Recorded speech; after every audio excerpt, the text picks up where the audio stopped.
Manto, terdakwa kasus penganiayaan yang nyebabkan korban Rolis Christian meninggal dunia di Lorong Jambu, Kelurahan 36 Ilir, Kecamatan Gandus, Palembang, didakwa pasal 340 KUHP.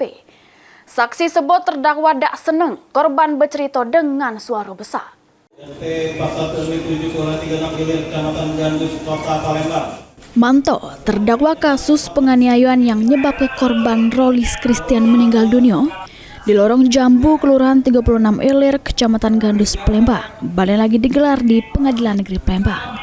Sidang yang dipimpin Majelis Hakim Ketua Parmatoni, Jaksa Penuntut Umum Kejari Palembang ngadir kedua wong saksi, yakni Sopian sama Bangun Jaya. Di hadapan Majelis Hakim, saksi Sopian ngungkap ke peristiwa pembunuhan tersebut bermula pas dirinya sama korban lagi duduk bareng. Tiba-tiba terdakwa datang ngampiri, ngato ke kalau ngomong jangan besak-besak karena ada wong sakit. Sesudah itu terjadi cekcok mulut antara korban sama terdakwa, sehingga korban ngambek celurit sedangkan terdakwa ngambek pisau sama kayu. Yang tak lama itu terjadi duel, sehingga akhirnya korban ditujah di dadonya yang menyebabkan korban tersungkur.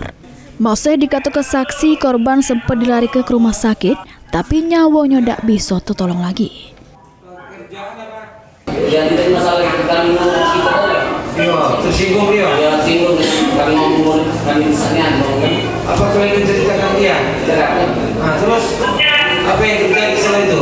tidak ini lagu tadi apa ngomong kami yang sesat Ya, belum selesai. ini yang si punya PT pengen ini sakit sakit banget ya kalau punya PT ini sakit pada saat ini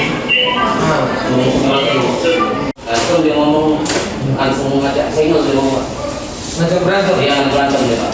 Nah, terus di rumah siapa itu? Di rumah Korban ya? dia Lagi duduk-duduk di depan ada dia. Bilangnya kalian bisa ngomong ya Perlu diajak pelagau. ya Nah, pelagau mereka.